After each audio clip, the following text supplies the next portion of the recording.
Hey everybody, welcome back to another bonus episode.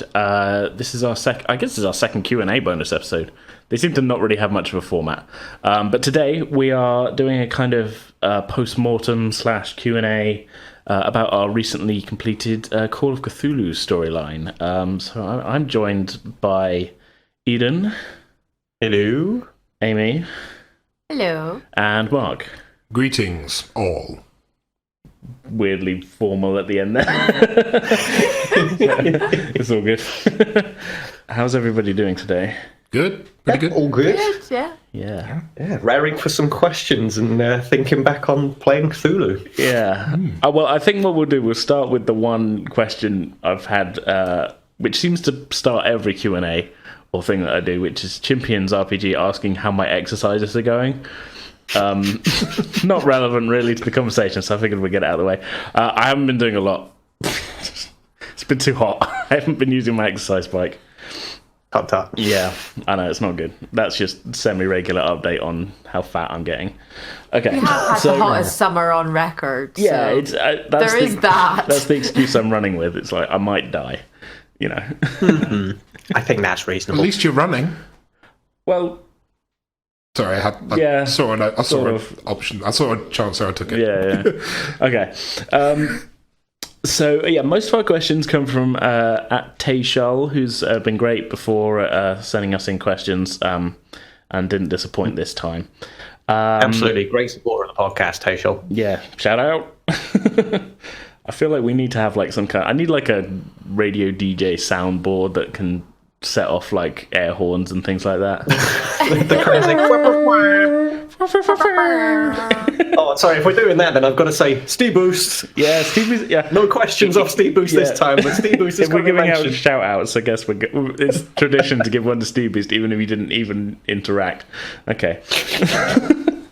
But yeah, so today we're going to talk all about Call of Cthulhu story that we did. I think before we jump into the questions properly, though, Charles, did you all enjoy the experience? It's kind of the first time any of us had really played the game, wasn't it, really?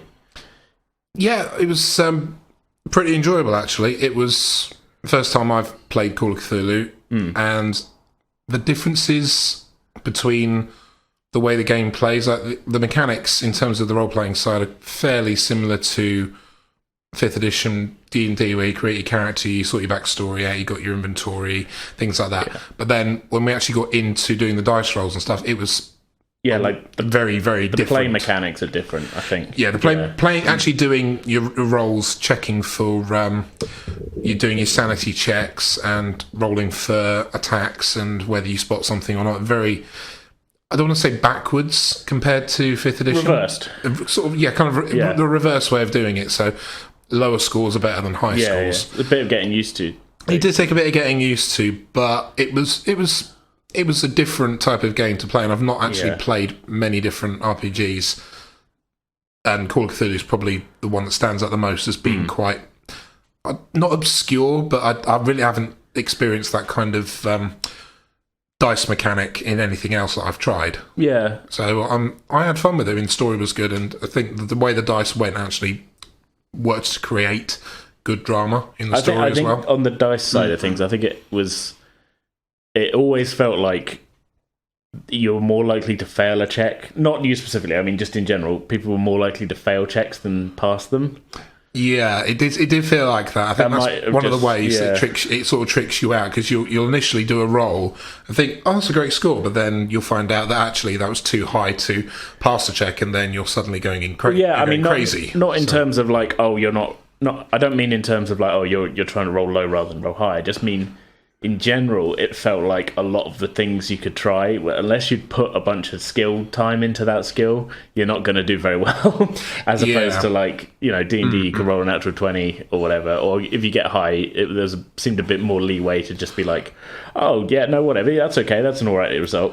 Whereas this, it's spelled out with the numbers and the percentages of like, no, if you haven't got any skill points to this, if you don't get below a 10 on a percentage, you're not doing it, sort of thing. Yeah, very true. It's a bit stricter in that kind of terms. Yeah, stricter is a pretty good word for it, yeah.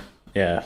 Yeah. Did you? I quite like that restriction, though. It helped me focus in on what my character was good at and what he absolutely would not even try his hand at. Yeah. No backflip. So in that way, it was... Yeah, it was good to have a kind of like a small amount of like track in front of me, as it were. So as we walked into scenarios that you were presenting, it was like, okay, I kind of know what Barnard's going to be capable of here. Mostly it was being surly and angry and waiting for the moment when he can hit something, if he can hit something. Yeah, it was a different experience. I don't generally play 5th edition anyway. I play an awful lot of homebrew games. So it's usually homebrew rules that I play.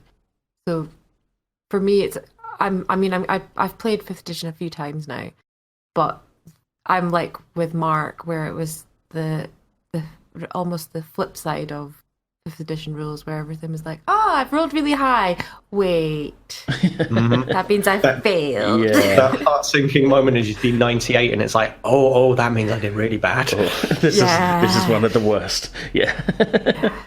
Especially in the last episode was so much fun. Oh god, I mean, yeah, how many 97s or 95s or something was it you were getting, Eden? It was an absurd amount. Yeah. Every time Barnard had to check sanity, he was like, sorry, Barnard, you're on the slide. Like, it you're was going slowly down. getting worse for you every time as well, wasn't it? So The thing is, in this game, once you hit that slide, you're not likely to be able to there's pull no yourself coming back. No, it gets, exactly. It gets trickier the further down that slide you go. I mean, that didn't derail my plans for the ending, though, because I thought, going into it, I was like, okay, I know this is going to be the sort of finale. So, did you expect at least one of us to go to lose it? I don't know, but I was kind of like open to the possibility, if you know what I mean. Like, I'm not going to say that I was aiming myself, but I fully made sure that Barnard had a much lower. I think I was 20 points lower on sanity than either of you two. Yeah, you did start a little something bit lower. like that. So I was way down, and I did have it quietly in mind to be like, I wasn't pushing at any point, because obviously you saw the dice rolls. I couldn't force that, but I was quite happy that it built up to that moment where like he fell apart right at the end, and I didn't know at that point that the rule was that he was being taken out of my hands, because otherwise I might have played a little bit safer at that point, just so that I could retain control towards the end. Yeah, but it was a lot of fun as well at that point of being like, oh dear, I have made some foolish choices. I mean, now Barnard's in for a very bad time. I mean, speaking of that, I think that not knowing the rule was a kind of a bit of a rolling theme throughout the recording sessions. I mean, I cut out all of it basically, but there was quite a fair amount of us going like, hang on, wait, I'm just going to look this rule up. And then there was 20 minutes of fucking around with the rule book. And then but then that's part of the play. Yeah, that's part of playing a game that none of us had really played as well. Yeah, you're learning as you go forward. We're all learning together as well. Yeah, so I think it did kind of bite me a little bit in that where we've got quite a like our release schedule is quite ongoing, if you know what I mean. And we kind of went into this pretty much from the beginning. I mean, I haven't really got any excuse by the time we were a couple of months into it, to be honest. But like, at least for that first session, like.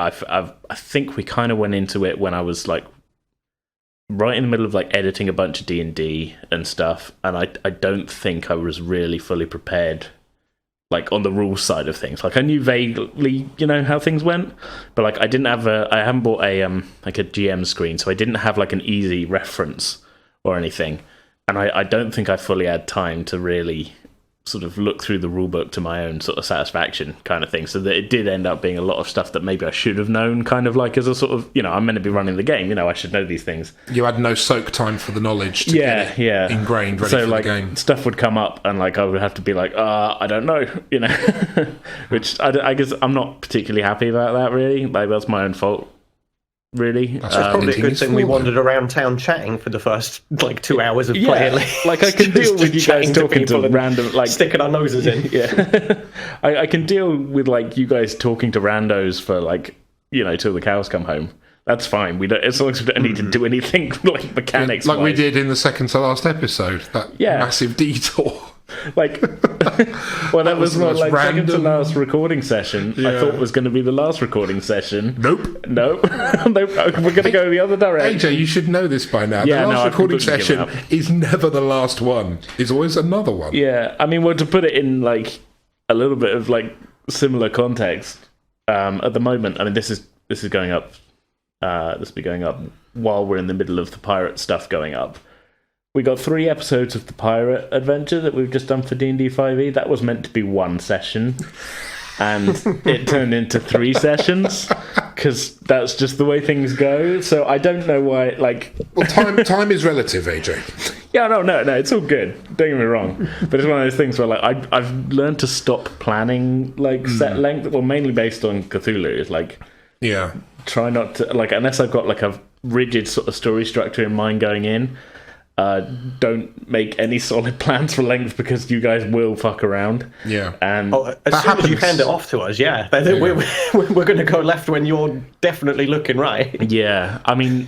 In my head, it was a dumb thing on my part, to be honest, but we'd kind of gotten into a pattern that before we started doing Cthulhu of like, story arcs are about 6 episodes, give or take, And so I was just thinking, Cthulhu, I've got my story in mind, but like vaguely at that point, like I knew what the deal was, but like not fully. But I was like, I'm sure I can, in this system I've never used before, somehow make a 6-episode thing. The thing is, depending on the players you've got and the length of time it's going, sometimes things going on longer helps with kind of world building that place. Oh yeah, and I am pleased with how it turned out in the end. Like I think, looking back on the story that we ended up doing, I think it would have felt rushed to do it in any less time than we did, if that makes sense. Yeah. I mean, there's probably still a few bits that could have been trimmed down. It turned out 13 episodes.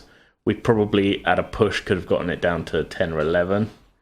It's about the size of the average American TV show season, so... Yeah, yeah. So, I mean, yeah, I'm not... I think that, like, as players, we kind of wandered around aimlessly for the first few sessions to some extent. Like, we didn't really have a very concerted plan of, like... I was very much playing it as like, we don't really know each other, so why are we working together? Yeah, and that made sense. Slowly kind of came together over the course of events, but there was a lot to begin with of like, so you're going to go into the church. A lot of the time I was like, nope, not going to try and involve myself in this because I'm here to visit my friend Jenkins, and that's that. Yeah. I mean, you just met on the train on the way into town. Why would you be going... Like, you've got your own reasons for being there, sort of thing. I mean, the fact that we were in the same carriage on the train was a good starting point, because it kind of it gave us a reason to interact initially, and then wherever it went from there. I mean, it's entirely possible that the game could have gone in the other direction, where we went to different boarding houses and met up over the course of the events going on. I don't remember, but I gave you that option. You did, actually. You did say there's a couple of different places you could go, but we all chose to go to the same boarding house. Same boarding house, but like I actually did have in mind like at least 3 different places. Like, so it would have been it would have made things a lot harder for me, but at the same time, I think it would have been interesting. This isn't a regret. It's just one of those things that it would have. When it came to you guys meeting up, it would have been a lot more of like you randomly running into each other in town, rather than like, I guess we're all at the same place, so you're having meals together and things like that. Yeah, sort of thing. Yeah. We were kind of gathering the weird ongoings at the same time, so there was. I think that it helped that we were all together in the end, because that way everybody's sense of mystery and that there's something amiss in this place was building up at the same rate. So we didn't have one character turn up to the others and be like, you won't believe these things. And then the other players are kind of, the invitation is there to go, well, no, I don't believe these things. Yeah. And then you're kind of in the bushes a little bit there. I can imagine that if we were in separate places, doubt would have crept in a lot more. I mean, I'd had in mind, I can't remember exactly what I said, but there was a boarding house. Off the top of my head now, I think of the boarding house that you all kind of went to, which in my head I was kind of like, I was picturing like a sort of kind of like used to be a house, like just a house that had been converted into a kind of like a bed and breakfast with like 5 or 6 upstairs rooms or something. So it was like a kind of like, not nasty place, but like it was a bit sort of like they did the bare minimum to convert it, and it's being run by this little old lady sort of thing, So there's not going to be a lot of like room service or things like that. And it was kind of like, that's below tier 1, and you all just went for that, which, fair enough. But yeah, I think the only other one I could think I was kind of going to do was like a kind of more upscale hotel was one of the other options. Didn't you say you based one of them on the King's Arms? Yeah, that was the hotel one I was going to do. A really nice posh one. Yeah. Down by the quayside. Well, the riverside. Yeah, well, that's a good... Thank you for that segue. Yeah, I mean, the whole setting was based basically loosely on the town that we live in, or Mark and I live in now anyway. That I was just like, I'll just make it spooky. Change a bunch of the names. Yeah, Jesus House. Yeah. But yeah, no, that's a good way of it. Like, the boarding house, where I loosely put it, is where a family friend lives, and she's called Mrs. Kendall. So I was like, oh, it's Kendall's boarding house, like just put that in, it's fine. Like the Regency Theatre where the play and everything went on, that is the Regent Centre Theatre. And it is actually a theatre that still operates today. I mean, all sorts of I basically didn't change anything about the Priory Church kind of thing. Actually, I've got a question for you here. Yeah. The pub that, or the public house that Alistair and Madame Sway went into after what she saw at the church, was that based on the ship? Yeah, I was leaning towards the ship, yeah. Right, I wasn't sure if it was that or the Old George, which they're on the same street, but one's on the corner. To be honest, I've forgotten about the George. There's a lot of pubs, right? Look, we're in England, there's a lot of pubs. That's true. We've got about 6 within 10-minute walking distance. People don't like living around here without being at least slightly tanked. Yeah, exactly. Yeah. So, well, unless they're old. Well, yeah. But yeah, no, so I mean, that was kind of the idea of I'm going to make a creepy version of the town, and I'm trying to think where else you guys went that was sort of... I mean, the field behind the theatre where all that went on is kind of just where my house is. I know we... Well, immediately before that, it's... well, I've truncated the geography. Druid Gardens, isn't it? Well, I've truncated... Yeah, I've truncated the geography a little bit in my head to be rather than... big expanse of nothing. Yeah, going down to the river, I was like, I'll make it a bit of a shorter trip down from the back of the theatre to the river rather than what would be 2 massive fields. Although this did used to be fields where my house is, so that's kind of it was sort of drawing from a little bit of local knowledge in that as well, and it worked really well. Well, for me, it definitely worked quite well because I knew in my head, roughly where AJ was referencing, but being Alistair, he had knowledge of the area because in the context of the story, he had been down as a kid, but thinks some things had changed. You did kind of lean on that a little bit. I did lean on it a little bit. I did try really hard not to kind of meta game my way through the knowledge of the area because I wanted it to be kind of, well, that's different, this is different. That house is the same, the boarding house, but everything else is slightly newer. It did seem a couple of times like you were metagaming your way through it. I really tried not to. Especially in that penultimate where you were just you guys are out in the woods somewhere and you're like, Alistair, having been to the area before, would know where he's going. And I was like, come on, man. I was surprised we got away with that. Yeah, to be fair, I'm surprised as well. I really tried not to. Because I know the area, I just found that a bit difficult. I love the visual of that moment, in fairness, just the idea of us all panicked running through the woods. Yeah, broken heels and everything. Yeah. Scraggling with twig. I'm trying to think what else I kind of pulled from local stuff. I think the doctor's name, there actually was a Dr. Quartley who lived in the area, but I can't remember the exact story. The sanatorium is Christchurch Hospital. Yeah, I just turned the hospital into the sanatorium. I forgot about that. And where Druid Hall was is just it's just like a sort of... It's the Hiker's Cafe on it. Yeah, it's like a Hiker's Cafe near to the headland sort of thing. But I mean, the bridge was in the same place and things. You'd be pleased to know I was up there last weekend for a coffee with my cousin and there were no strange creatures walking around. That makes a change. Yeah. It makes a change. We apologise to the people of Christchurch if you live there. We're not calling you all freaks. Just some of you. Just some of you. The rest of you, we're kind to your face, but we think it behind closed doors. You know who you are. Yeah. By the way, I tried it and it was a disaster. Thank you very much. Tried what? It's all right. Someone in the audience will get it. I think you're grossly overestimating the number of listeners we have. Maybe not. Maybe. Okay. Let's have a look at some of these questions, I think. We'll kind of dip in and out of them, I think, and then as talking points come up, we'll segue in a cool way that makes us look like we're professionals and know what we're doing. Yeah. Okay, so Tayshol's first question. Did you come up with a name for the scenario yet?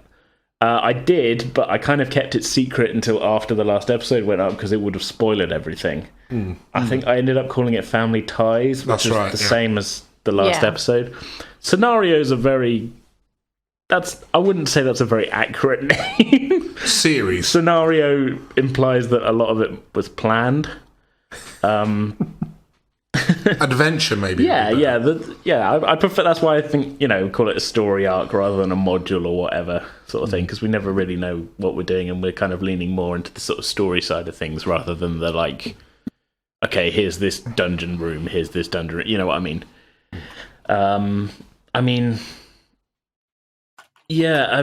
Family ties sort of seem to sort of tie everything together because, if you'll pardon the pun, because in my head I was like, okay, you were all going to be kind of drawn towards thinking it was like maybe the doctor or something, but it would turn out it was just like the son of the the local landowner sort of thing. I mean, I couldn't really think of a better name. Let's put it that way, if that makes sense. It suits. It fits purpose. And like you said, where we were flying by the seat of our pants, it is kind of hard to put a moniker over the top of something. Like I did for the one instance that I have DM'd so far. Like I did have the name in mind, but then I contrived a lot of the instances and made sure that you were sort of limited to certain locations. Yeah.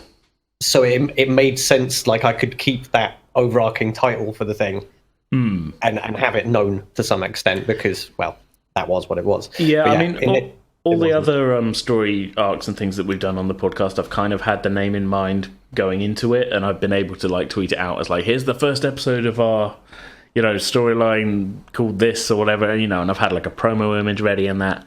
But like for this, because I knew it was going to be the reveal at the end, or at least very close to the end, I couldn't put that out there, sort of thing. So it was a little bit different, which I'm not. I like how that worked because the title worked with what the story was, but the fact that we hadn't even finished recording it at that point, like to the point where like most of it was already up. That was why I couldn't put it out there. And like if I had put it out there beforehand, like say we'd had the whole thing recorded in one go and then I started putting them out, I still couldn't really put the title out because it would have spoiled it for the listeners. So it's a tough one, really. If you compare it to the way that you put out the titles for the Star Wars game we did, Tempest Squadron, that kind of works because when you think of Star Wars, when every movie comes out, there's a tagline that goes with it. Exactly. But when you're doing something like Call of Cthulhu, where it's all, the idea is there's mystery and suspense and horror, it's not just adventure flying around, destroying things with spaceships and everything, you have to keep things secret in that regard. And I think when you're doing something like Call of Cthulhu, it works better to keep the main plot points in terms of like titles and stuff, keeping it as close to your chest as possible until the very end, because you want to keep people coming back to it. Whereas if you're jumping into something like Star Wars, what's going to happen in the episode is kind of in the title, but it's the difference. It's kind of space adventure versus gripping murder mystery. Well, that's the thing. Horror. Yeah, there's not really with Star Wars is a good example. There wasn't really a mystery there. Like you guys were sent on a mission that stuff happened, but like it wasn't exactly. It but wasn't that's a kind mystery. But that's how what I was getting at. There's no mystery in Star Wars, so you could afford to be like Flight of the Tempest, which is kind of like Did I call it that? I don't know. I thought it. No, that was the one of episode. the That was the last episode. I think. It was one of the episodes.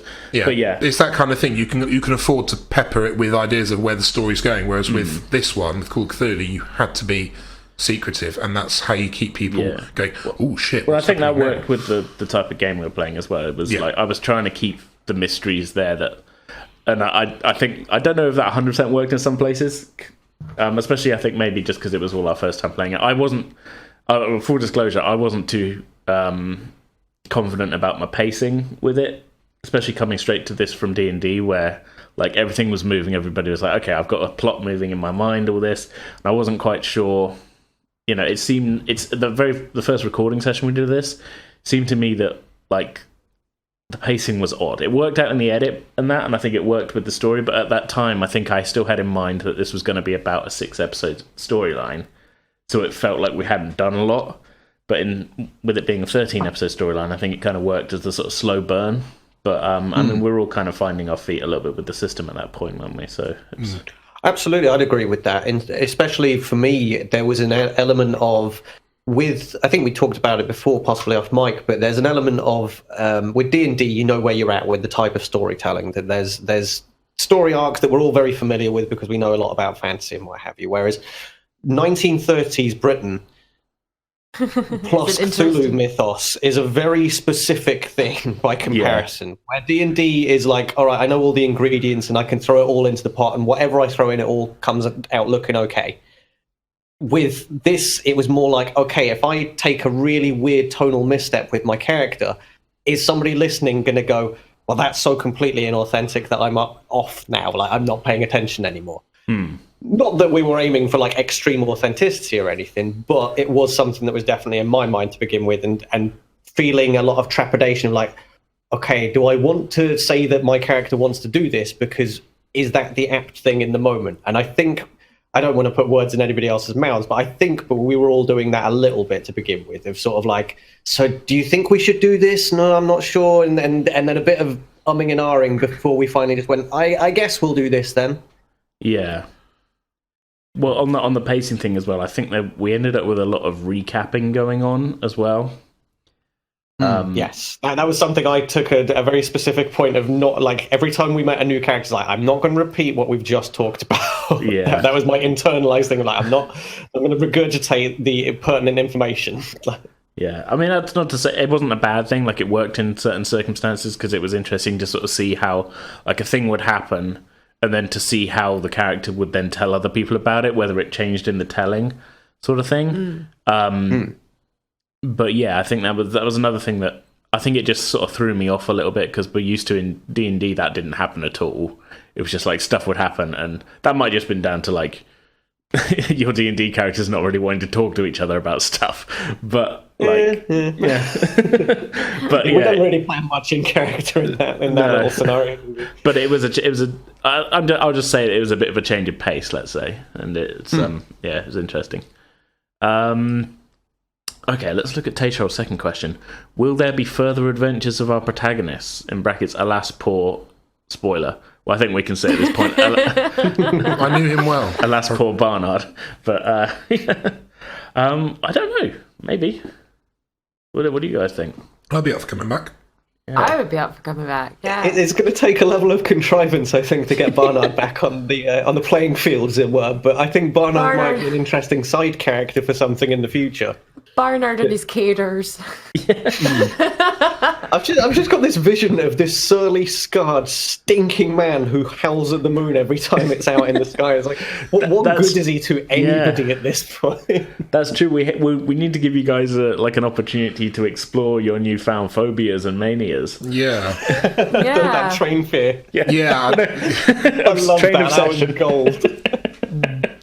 It would be interesting to see where we go from here, given the end of the episode and how it did. Go on. Given Amy. that we just drove off we have to be on the run. Yeah, the whole thing would just be this weird 1930s kind of like running from the cops thing. Oh God, you'd have that the police turn up at this like little seaside cottage, and like poor Sway and Alistair are looking after poor Bernard, and they're like, "Yes, what do you want?" Be like a one episode thing. Yeah. And it's not even Cthulhu at that point, it's just a police procedural. Maybe it's just the setting and everything, but my mind just went to a dark place where it's like, okay, so Alistair and Sway have now got Bernard and they're living a hard life, scraping by, and then somebody comes and knocks on the door and they're full of fear, and it's like, what do we do? Oh, just unleash Barnard on him. Open the door. Do that. I want to see. I want to hear that happen. That'd be great. So this is all to say, maybe I'll pick another X-Files episode to rip off. And it would be interesting to see where the story would go after the events of the last episode. Like, we're on the run. Bernard's gone mad. One monster has been dealt with, but there's that deeper mystery. There's another monster. The rise of fascism across Europe. Coming up. But in terms of what Lady Druitt said when she was talking to Alistair at the end, she went on about how, we serve a darker master. Yeah. If I spoke his name, you would lose your mind, this kind of thing. It'd be interesting to see how the story develops. Does she come back for a revenge on us? Or, to be fair, that was partly a cop-out because I knew I would mispronounce it. And really? Well, no, because there's the long version, with little things and stuff, and I was just like, I'm not going to do that.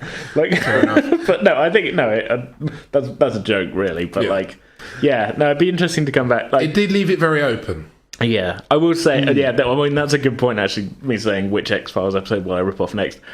The monster was 100% based on the sort of the X-Files first year. Like, funny enough, I've just started a rewatch, but there's this kind of monster / kind of bad guy who's in 2 episodes in the first season called Eugene Victor Toombs, who, like...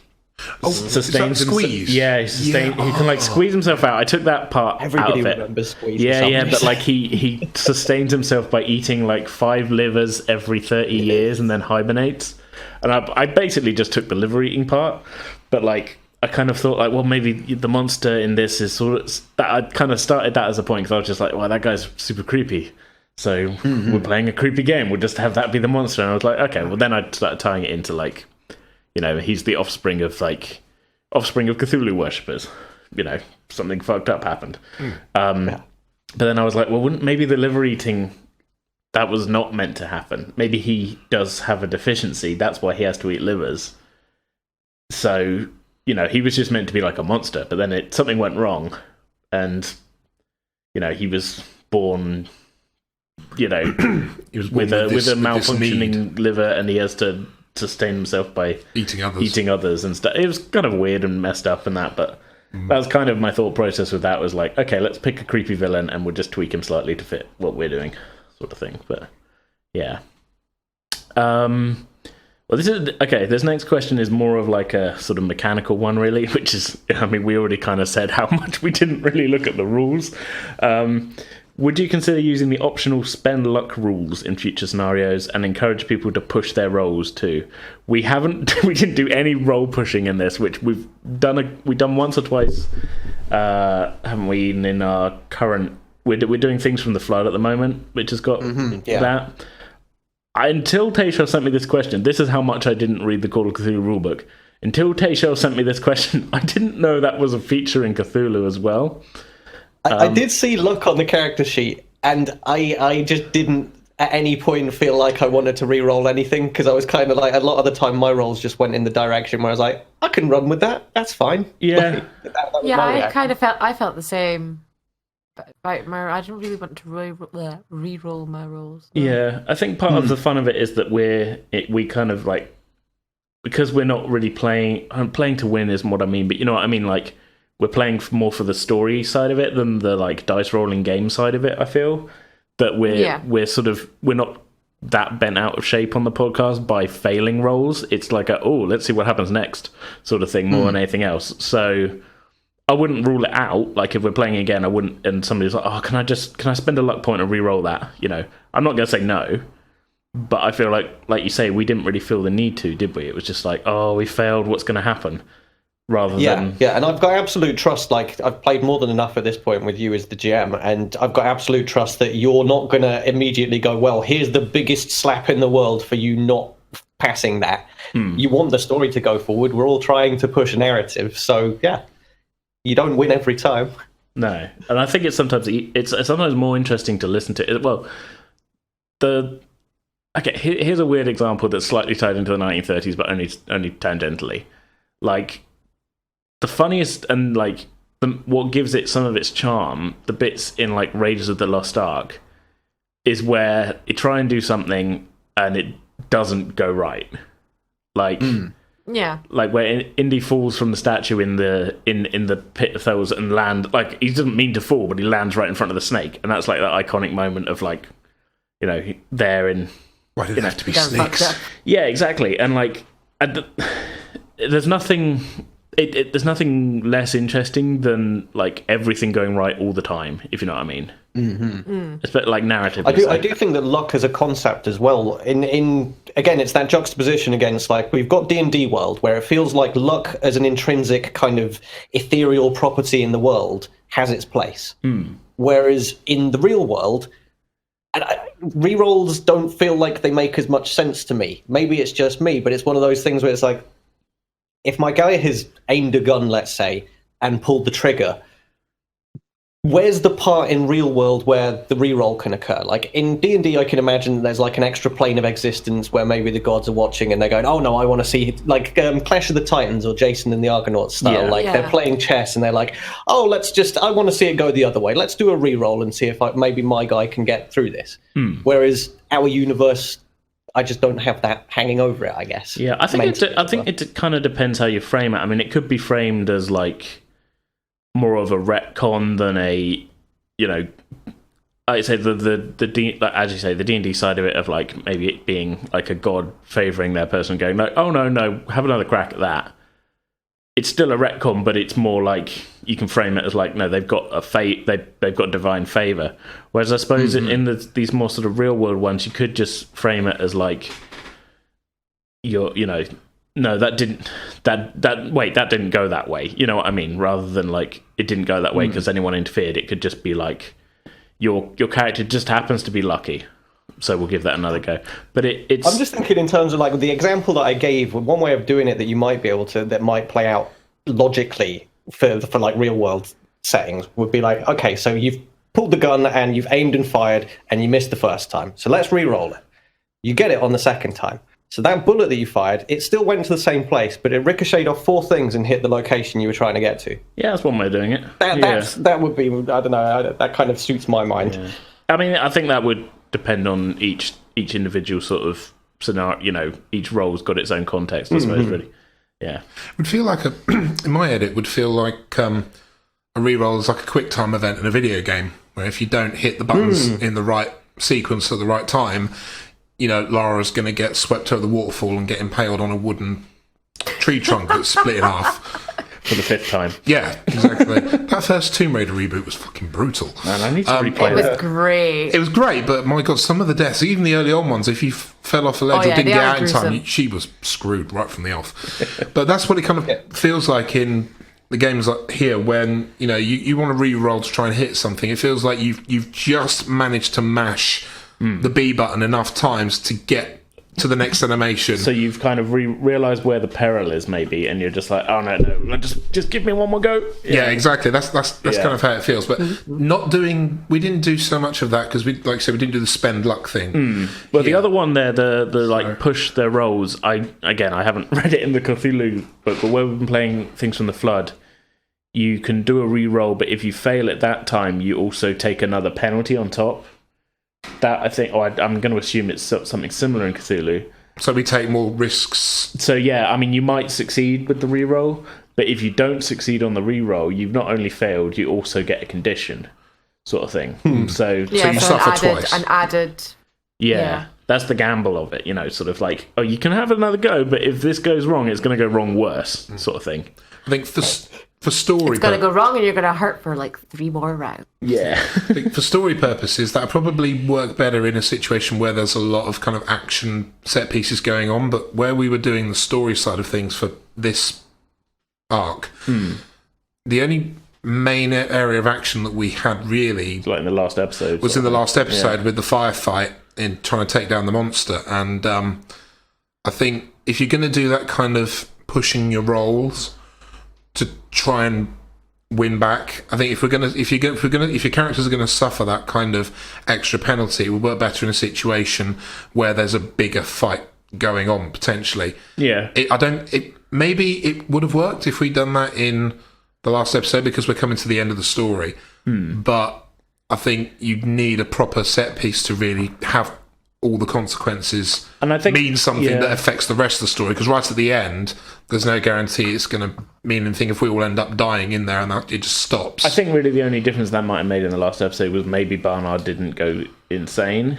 Possibly. He might have kept his sanity. Because at the end of it, you guys all didn't die, so that could have gone a lot worse. It could have done. We could all have perished in that as well. That's the flip side. Yeah. I mean, I'm thinking that if I'd pushed my luck with Barnard and tried to re-roll anything, it would have gone twice as bad. He'd have been mad seemed to be the pattern, a few episodes earlier or something. It's just your natural dice rolling bent. Yeah, that was not your day. That really wasn't your day. Well, Dicebot was being a real None bugger. of the days were the days with Barnard. Prance is the one with the magic luck. He gets to win backflip content and do absurd things. Well, that's the difference, though, isn't it? Is that all of this a little peek behind the curtain here. All of our Cthulhu ones have been recorded over Discord, and you've been doing your dice with a dice bot.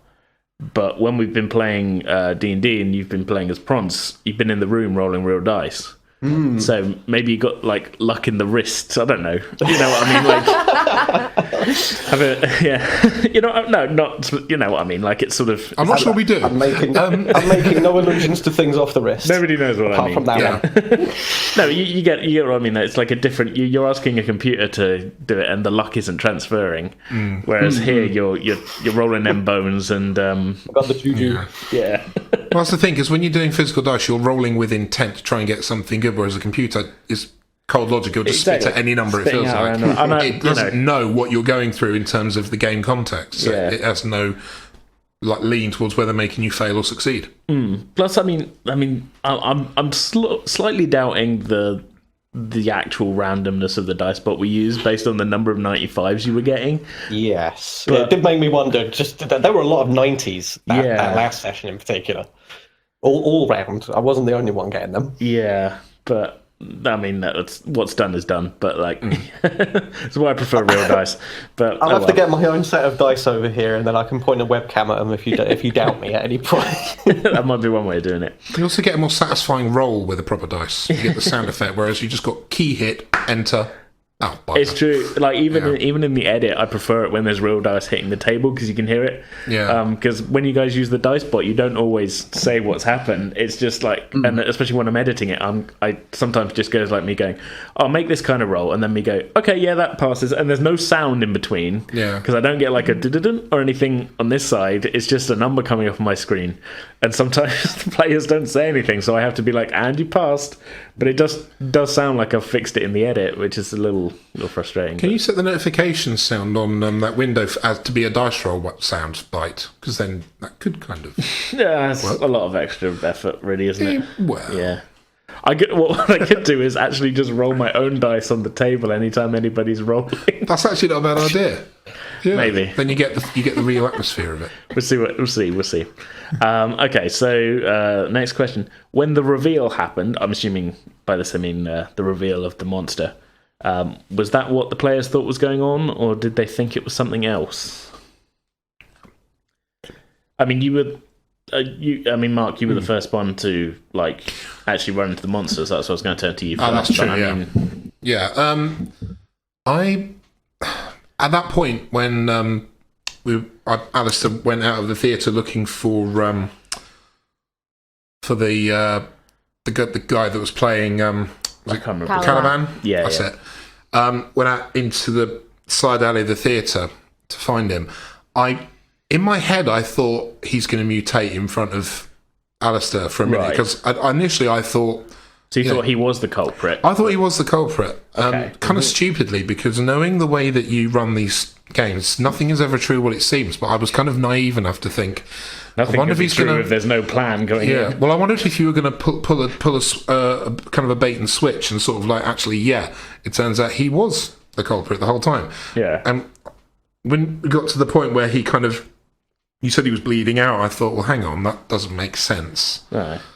So if he wasn't at that point, did think it was kind of like a person, but maybe like I thought a person, but with a ability to transmute or change into whatever happened. And then when we got to that next bit where I turned around to see the actual monster in front of me, the way you described it initially, my mind instantly went to one of the Resident Evil games, because the description you gave made me think of one of the Iron Maidens from Resident Evil 4. Which, I haven't played 4. But, no, Joe has, your brother. He's played it quite a lot. So it's really kind of hideous, grotesque-looking features on the face, long talons. The main difference with the Iron Maiden is if you get too close, spikes come out from the torso and basically impale you. Well, I was kind of thinking the opposite of the face, like the face on the monster in this wasn't grotesque. It was like it was like the only human bit of it, if that makes sense. Yeah, but I think the main physical form overrided the appearance of the face initially, and by the time Alistair had actually hit the ground and fainted out, I started to process it a bit more and thought, I I wonder if we're probably going to meet up with this thing again. But then you gave me the conditions of the fact that I've encountered it, but I can't remember anything for a while because it's what did you call it? What was it? Sanity roll, but I had a condition where I couldn't remember. I think it was amnesia. It was amnesia. But yeah, so it was... Which legitimately is what I rolled on the table. Like, that is what, yeah. And it worked quite well for the story, because when we got to the next episode, it was kind of Alistair not really knowing what was going on. Which I think that works. I liked the idea of you passing out and having no idea what had happened. And I think at that point, once we'd seen the monster, though, it definitely gave us... It kind of limits the... I mean, you've seen it then, haven't you? So that I've seen it, but then it gave me something to add into the story when the other two characters were asking what happened. When I finally did remember, it was a case of, okay, I've told them about it. They seem to be buying into what I've told them, which is the truth. We're definitely at some point going to come across this thing again. But I really had no clue that it was going to be something massively grotesque. Yeah. Given what happened in the theatre as well, because the body was in the ceiling, in the rafters, how would the body have gotten up there with this thing? Because if it was as big as you said it was, it made me think, how would it have gotten in there? I wasn't thinking it was like... It's not like the size of a truck or anything. It was like 7.5 feet tall in my head. No, but it's the idea of that you definitely notice it if you saw it. How would it get in and out undetected in the theatre, and how would it have got up there to put the body up in the rafters? But no, it definitely felt like a bit of a switcheroo when it turned out not to be Caliban. I thought, oh, well, that was on purpose. Yeah, I was doing everything I could to kind of make it seem like this guy was up for it, so including like you guys getting freaked out, which was, you know, by his costume sort of thing, which was just like, it's just a pretty good costume. Like, it did seem like from the description, like really kind of almost too lifelike.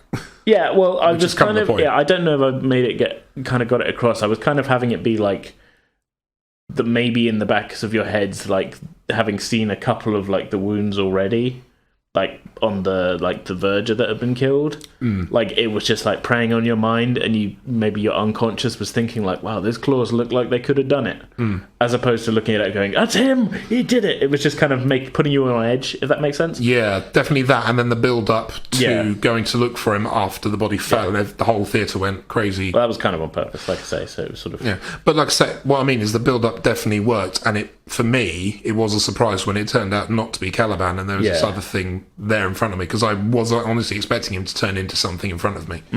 But, I mean, what about either Eden or Amy? Did you have any sort of thoughts about the reveal going in? I mean, did you think it was going to be something completely different, or what was the thought? The only thing that I had in mind, both in character and out of character, was an innate distrust of landed gentry. And anybody that's the local just out of game authority. As well. That's what I say. In and out of game, that's very much my modus operandi. It's like, oh, you just have your money, do you? Right. So I don't trust you one bit. If you're a toff, get stuffed, basically. Basically, yeah. It was a very strong feeling of like, well, I don't know how, but the Druids are involved. That was the only thing throughout that I think was on my mind in particular. I would agree with that as well. I think I love investigating and like finding information out. So when we started finding little like snippets of information about the Lady Druid, it was like, oh yeah, she's a bad egg. What's she done? But I mean, in terms of like, did you have any thoughts before the monster sort of showed up, or not? Because I mean, yours was the one character, I guess, that didn't go in and see the scene at the... You didn't go see the church scene. Yeah, I didn't see the church. Yeah. No. I think if I had, Sway probably would have lost a lot of sanity points. Yeah, that was definitely going to be I mean, I think I actually made Alistair and Barnard have sanity rolls when they looked. I think you did, yeah. Oh, yeah. Yeah. That was a while back. Yeah. We recorded this over the course of... Yeah, I mean, episodes went up every 2 weeks, but we did the first session in November. We did, yeah. It's crazy. Yeah, I think I lost one sanity point when I saw the Verger's corpse. But then, I think the same thing happened to Bernard as well. Yeah. And then... But yeah, I think... I can't remember. Did we lose any sanity when the monster emerged in the last episode from the well? Did we? I don't remember. Did we not roll for that? I think you rolled for it and you both passed We did it. roll. Yeah. I think we kind of stood our ground at that moment. Yeah. In character, I've got a vague recollection of feeling like, no, Barnard's resolute at this moment. Like, once the roll had been made, it was like, oh, well, I can play this as, like, he's not backing down at this point. Yeah. Doesn't matter what kind of cosmic horror might be in front of him. Like, I was playing Sway that she didn't really believe there was a creature, but maybe there was, like, some madman or some deranged kind of person. Even in that last episode, you were saying that you didn't quite believe it was a real thing. Yeah. Because she never saw it until that final episode. No. Yeah, you definitely would have had to have a sanity check if you would have seen the scene in the church. I'm pretty sure she saw the monster and then immediately ran out. Pretty much, yeah. Out of the Well, this is the other thing as well, and I think I've mentioned this probably off mic actually, because I don't think I've said it on anything. Like, you were the one who very early on could have run into the monster. Like, very, very early on, because on the first morning you went into the theatre, you found the door open and just went in, dropped your letter off, and I said you can hear movement upstairs, and you were like, oh, I'll just leave. Like, yeah. that was going to be the monster, like, up there doing, like, hiding the body or something, or, like, feeding. Yeah. And like, I had thought it was maybe, like, it was probably a member of, like, staff. Well, yeah, I mean, logically, yeah. It would be. But, like, because, I mean, you wouldn't go in thinking, like, oh, it's probably a monster up there, I just won't go up there. Like... But, like, it would have been, like, that would have been a very early intro to the monster, but if you would have gone up there, I would have had you see something and maybe, like...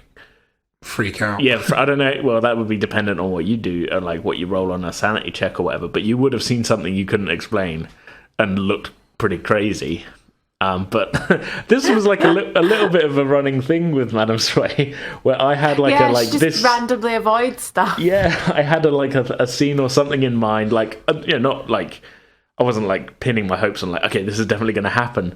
But, like, I'd sort of build up to, like, a thing, and you were, like, there, and I'd be like, what do you want to do? And thinking, like, yeah, there's every chance that she'll go and do that. And you'd just be like, I'm going to turn around and walk away.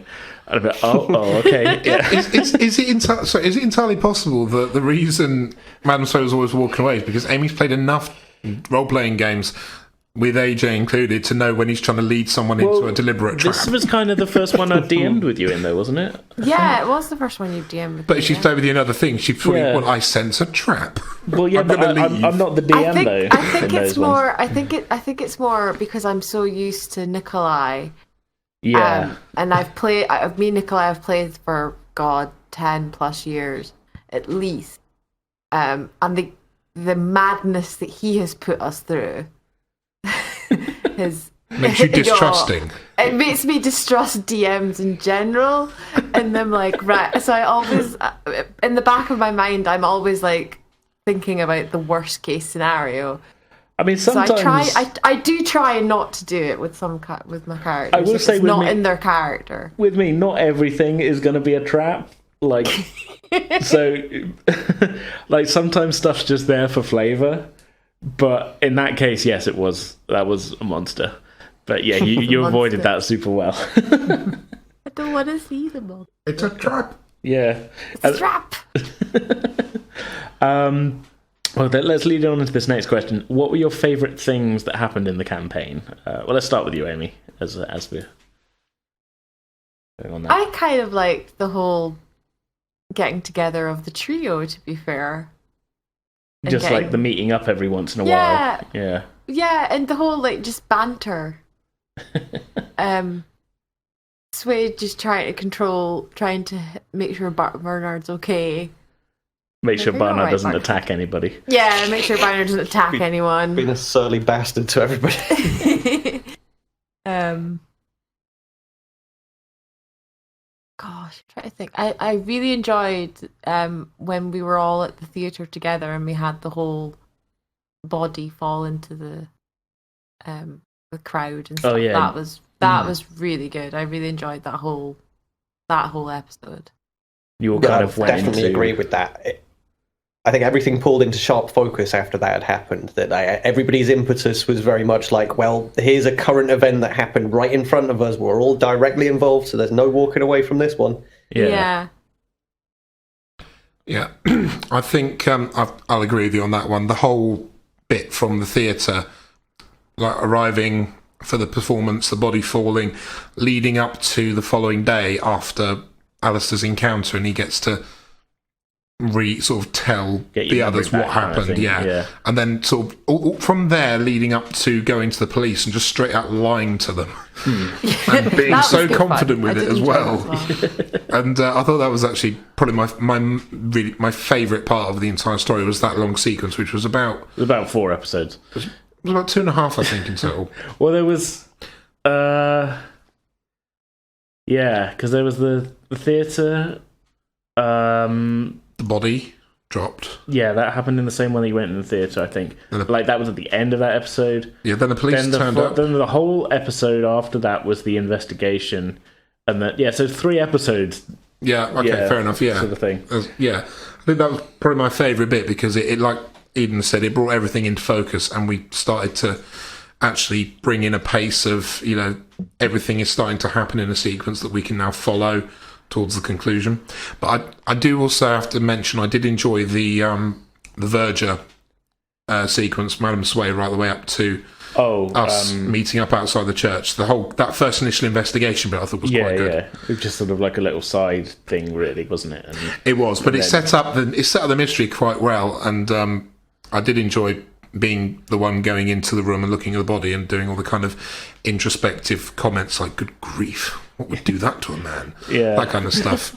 I'm a sucker for that kind of melodramatic sort of melodramatic exposition, yeah. Good Lord, what's happened to this chap? Another bit I enjoyed was when we went to investigate the residence of the doctor, and we had the whole kerfuffle with the housekeeper. Oh god! That exactly is a case of like that was not planned because I thought I obviously wasn't that clear, but like I at no point said that the doctor had gone home. Like we just assumed. I double checked it in the edit. At no point did I mention the doctor going home, leaving. In fact, I think I mentioned he's leaving with an orderly and all this. And there was no discussion on it. Somebody just went, right, we need to find out where the doctor's house is, and you were all in at that point. And I was like, oh god, wait, what? And then that whole section, which is like 25 minutes, half an hour of finding that. I was like. In my head, I was like, well, I know what's happening in the plot. We're 12 episodes in at this point. I'm not going to change stuff. I've been building to a thing. And you went off in the complete opposite direction. And I was just like, well, they won't find anything then. And they'll just waste a lot of time. But I'm trying to remember who it was that said we need to go to the house. I'm racking my brain. I can't think. I don't remember who it was. Eden. It was very possibly. Because we were in his office. Swearing... Bernard were in his office, and then we kind of left. We had to kind of leave, didn't we? Because you upset a poor nurse. trying to be a bit too aggressive with it. Yeah. Yep. Let's take a slight break from Tayshore's questions. We've actually got one from our own Mark Button at Mark B Design, who he sent this to me last minute.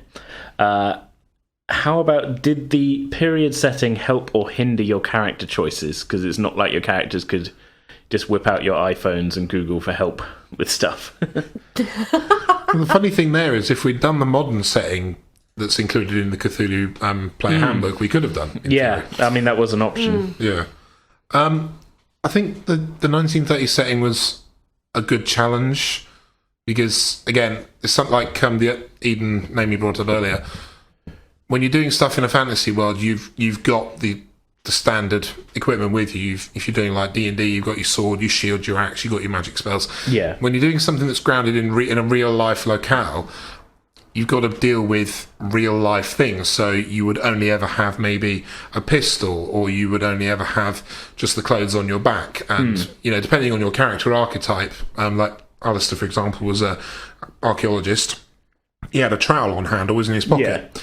But he did also have his father's wartime revolver.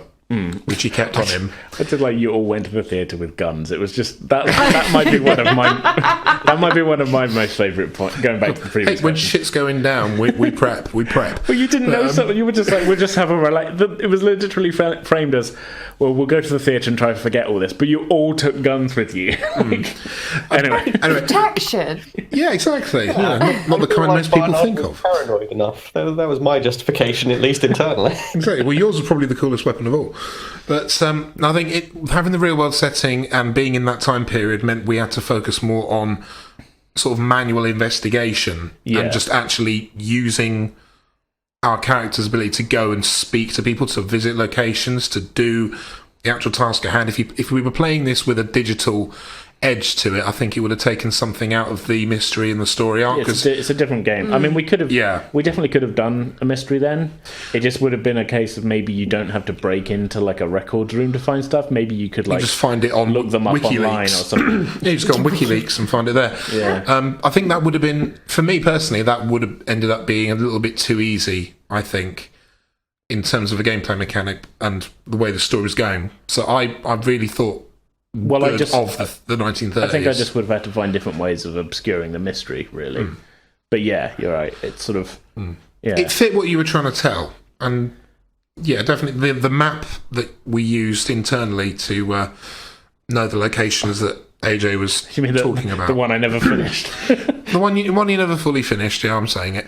No, it was fleshed out enough to know where we were going, though. Yeah, it was indeed. Yeah, I think it helped that internally, because I based it on the real town, that I was able to just be like, yeah, I know where everything is. I don't actually need the map to tell you how long it's going to take you to get places. But like, I think if we'd had done it in the modern setting and used the town we live in as it kind of is today, I think that for me personally, I'd have found that a little bit tedious because I know where everything is, kind of thing. It's not really getting I mean, that's matching a little bit, but it is. Yeah, but that's what I'm saying. That's what I kind of mean. Like where you did it in the 30s setting, I was kind of having to work things out, think things through as Alistair, rather than as myself knowing the area. So that made it a bit more enjoyable because we have to manually look for things and experience things to get the information to advance the story. Yeah. I think it worked better in the 30s setting. Yeah, I'd agree. I found that every choice that I was making was very much mindful of that factor, and designing the character in the first place was very much like what's on the table, like in the zeitgeist of society at that point. What can I pull from to create this character? And in particular, I was very much aiming to be very different from everything that I'd done previously, where I'm typically, I think at this point it's safe to say that I tend to play silly, and I was really trying to steer away from that with Barnard. Was like, no, I'm going for pathos and like heartache with this character. Super serious. Serious all the time. You're going to shout at a nurse for information and things like that. Yeah, you're going to howl at the moon. In time. Yeah. I quite enjoy it. I quite enjoyed the 30 setting. I don't think for me anyway, it would have worked as well in like a 21st century setting. I think that's I don't know. I think with like modern conveniences, it would kind of just make the investigations a lot faster and not as challenging. Yeah, compared to the 30s one. I mean, that's the thing with like a bunch of horror movies wouldn't work now because you would literally the first thing you do is pull out a mobile and be like, yeah, come pick me up. There's a guy with a ski mask on. There's an app for that kind of thing. Yeah. It's a bit of a side thought, but do any of you know of a role-playing system that involves mixing the occult with technology in such an overt way? Because I can see space. We played Shadowrun. You DM'd it. Well, no, I'm talking about more like specifically real world, like a Cthulhu mythos type thing combined with a modern setting. Yeah, it's in the rulebook. It is the Cthulhu modern setting. Right. Yeah, it's the same. Yeah, I just can't help but think that you could do things like have maybe it's just from playing a lot of Shin Megami Tensei games that involve technology and devils and things combining. But the idea of like, okay, so everybody's got a mysterious application on their phone and it's in a language that cannot be read by human eyes, and when it comes up on the phone screen, crazy things happen. That's kind of interesting. You could then channel the occult through the technology and have the story be told like that juxtaposition of 1930s technology against the occult and what have you, you can have that same thing, but with like, yeah, your modern guns don't do anything, or your ability to use the phone. Guess what? If you talk on that phone, the spirit hears you. Yeah, that kind of so thing. What I'm getting from this is that you want to run a Call of Cthulhu modern story. I'm not queuing myself up to run anything else. I've got a D&D campaign I need to work on right now. Saying anything. The only game I can think of that comes close to that is there's an add-on edition for D&D at the moment, which is it Ravnica? Ravnica, that's it. Yeah, where it kind of that's blends. Just set in the in a Magic the Gathering world. I mean, but it kind of blends sort of fantasy elements with kind of almost like steampunky stuff, and kind of blends the two worlds together. So you've got kind of characters that look like mages, but they've got like energy-based weapons and things like that. There's a mechanical side to it. Even getting away from D&D, there's definitely games out there that do that kind of thing. But yes, yeah, and I think that there's a lot of potential within that. As I say, that thing of like, we all know how technology is supposed to work. So what happens when the occult is now messing with it and making it do things that it's not supposed to do? If all the rule book gets sort of thrown up in the air and you're kind of scrambling to figure out what's going on, then that's a good mystery again. I think what you want there is kind of Call of Cthulhu mixed with the Matrix. That's kind of what I'm getting from the way you described it, Eden. I like the sound of it, actually. Yeah, maybe something to look into. Like we'll find out a system and we'll try something like that. Call of the One. I think the thing to take away really though from that 1930s versus modern setting thing is that it would have just been I don't think it would have been bad to do it in a modern setting. It just would have had to have been a different story. If you know what I mean, like it's more that the story that we did tell wouldn't have worked with modern conveniences.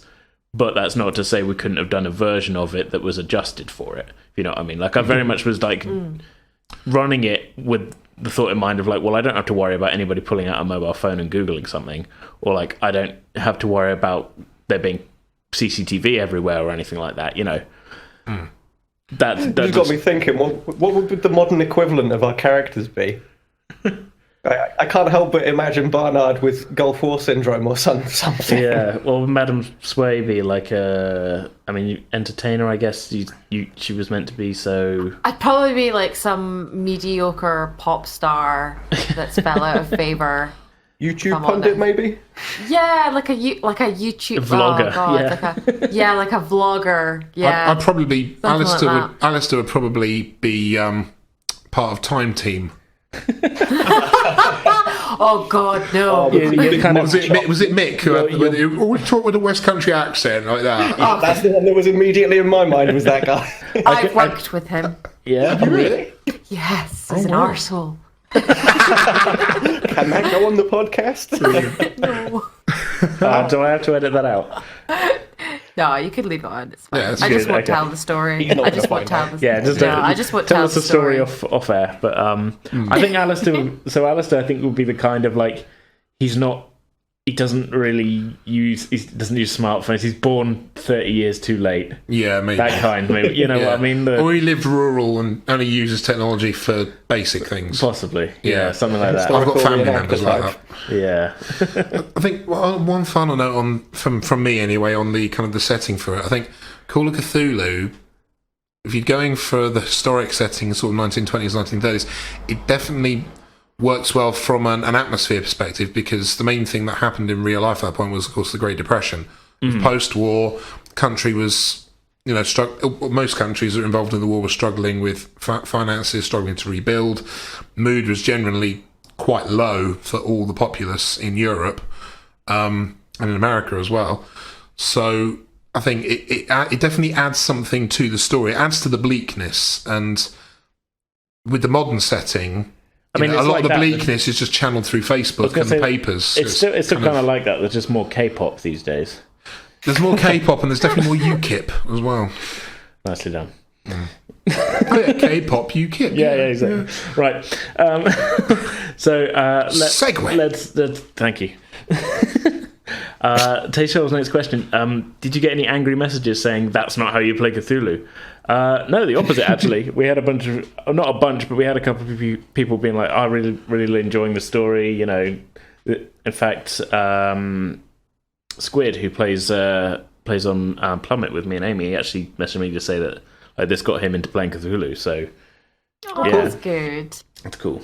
So yeah, no, we don't get that much hate mail, I think. Yeah, I don't think we're connected to that particular part of the role-playing community. There are absolute sticklers for like, this is in the rule book, you must play it this way. I mean, we pretty much we don't preface it that that's what we're doing either. Yeah, like, I mean, if the opposite of anything, we up front be like, yeah, we didn't read the rules. Like, Yeah. Yeah, the arcs are here for us to play a story and have fun. If the rules get followed to a T, fine. If they don't, if they get played around with a little bit, if it advances the story, then liberties can be taken every now and again. If you're too deadly serious with something that's story arc driven, you lose sight of where it's going, and sometimes it can become quite unenjoyable. And I've been part of non-podcast D&D games in the past where they've done that, and it's turned proper, into like rules lawyers and everything. Yeah, I mean, the first time I played D&D, that kind of happened, and the adventure was over for my character really quickly, and the group didn't carry on for much more than maybe 2 sessions after that. I just don't. I mean, it's a personal choice, because I mean, some people, that's what they get out of the game, is that, you know, we've learned all the rules and we're abiding by the rules and that. Exactly. I think. I mean, and I've said it before, and definitely said it off mic with you, Eden, a bunch of times. But I don't think it works as a podcast to have that kind of game going. No. Because I mean, I think I stood. Oh, sorry. Yeah, I was going to say, just speaking from a personal point, I wouldn't find it that interesting to listen to an hour of us arguing over a rule book. You know, I'd rather the story move forward and we have a laugh, and you know, you're listening because of the characters and you enjoy the characters and their interactions. And yeah, there's going to be some role playing because we're obviously playing with different systems and stuff, and there's going to be a bit of dice rolling and stuff. And you know, characters have been built using that system. But if we're sort of stuck in a corner, I'd rather go with like role playing than rules lawyering, if that makes sense. I just think that's more fun, and I think a lot of I hope our listeners would agree with me, or they'd probably stop listening if they didn't like us.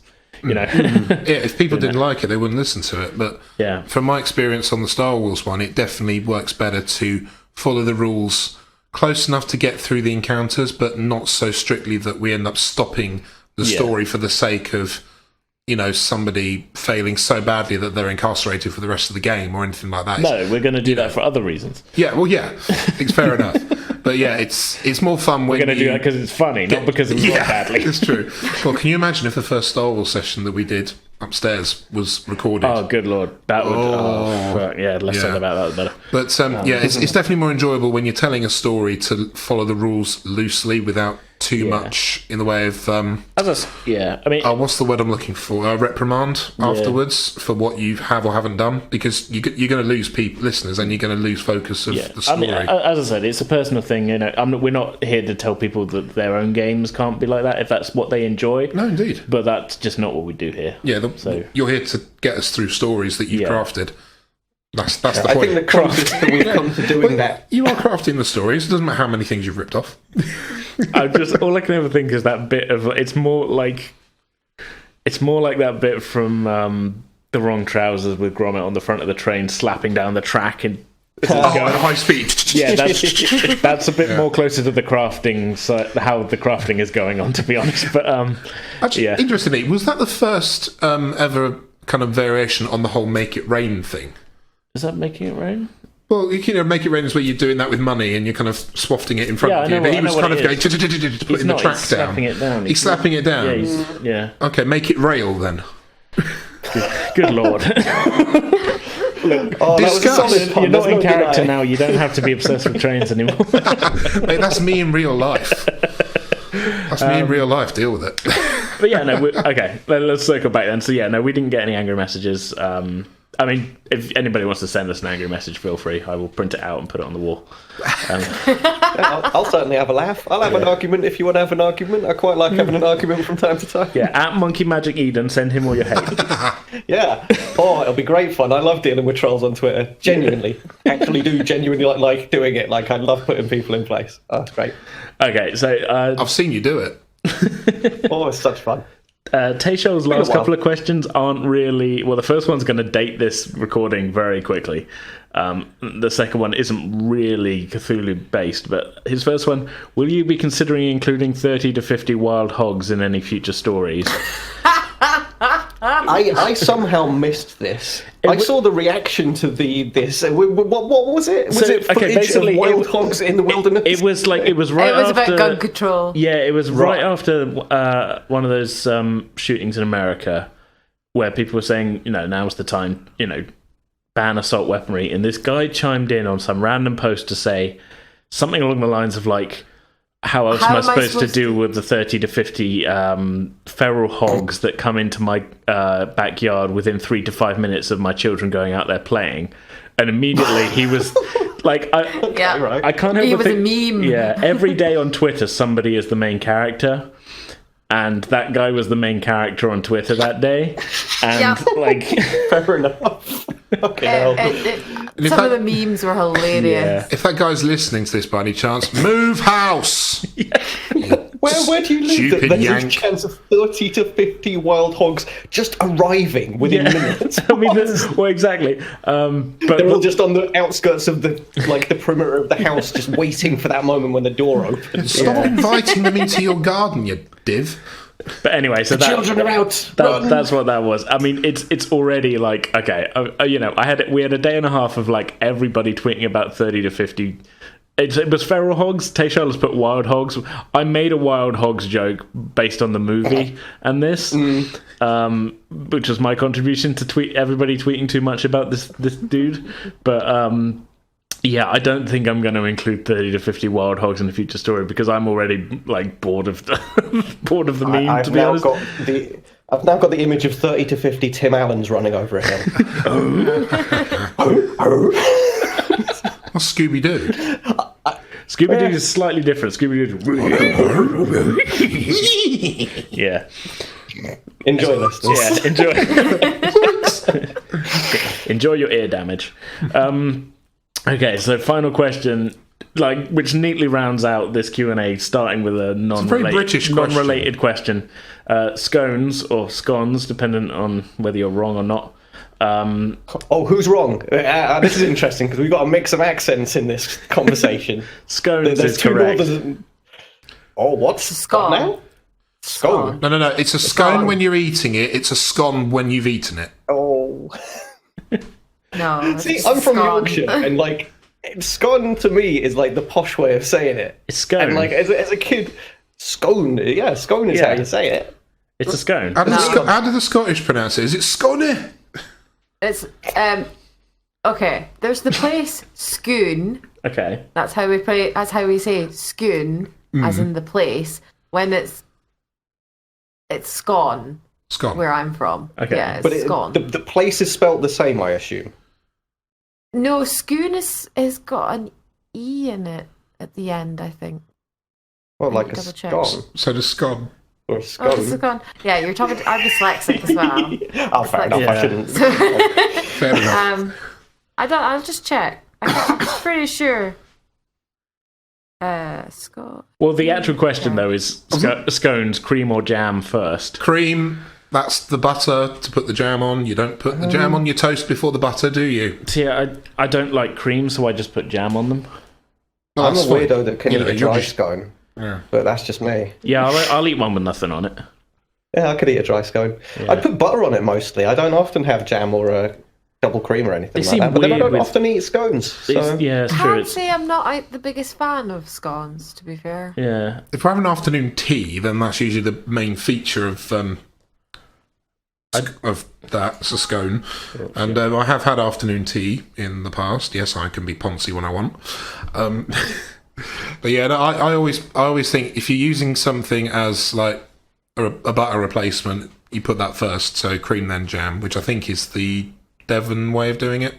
Well, that's even further south and than the us. Cornish way is the other way, jam then cream.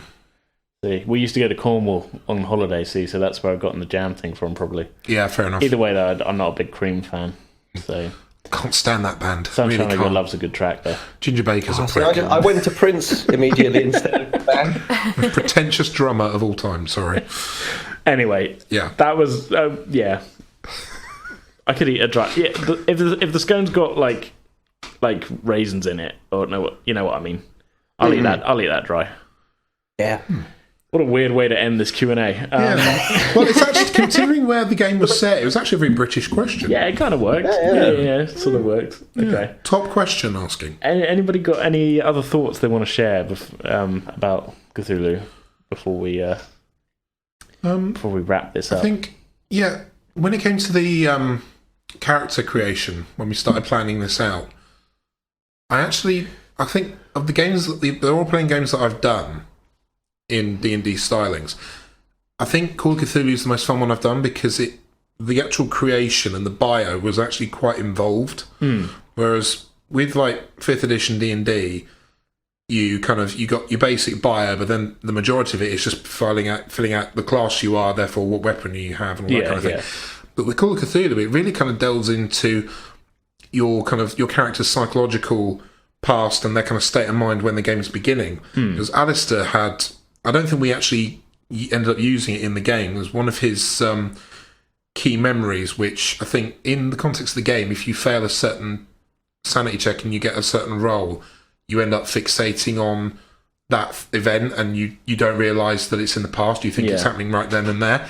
One of Alistair's things was in his backstory, his first girlfriend. You definitely brought it up multiple times. It was brought up in the story, but the memory that was specifically there was him sitting on the steps of the Albert Hall with her, listening to the concerts because they didn't have the money to buy a ticket to actually go inside. I remember you mentioning that. There was kind of like that introspective bit where we all sort of spoke about our past sort of internal dialogue. I did wonder where you would, because at one point you said, and this might have just been your phrasing, you mentioned something like that. It was to do with that, and you said that the thing you'd read said that the GM would use, like, it was phrased as will use this later, like, and I was like, bold of you to assume that I've read your character sheet, but no, but you know what I mean. It was kind of like I think I might have just misunderstood what you meant, but it felt to me like you had read a thing and you assumed that I would definitely be including that in the story. I don't think I fully assumed that you would use it, but on the sheet when you're putting it together, I must have misunderstood you. On the sheet, it kind of says, this might become relevant later in the game. So, like when you fail, if you get a certain I think that was probably directly referring to that check, and it was one of those things like that.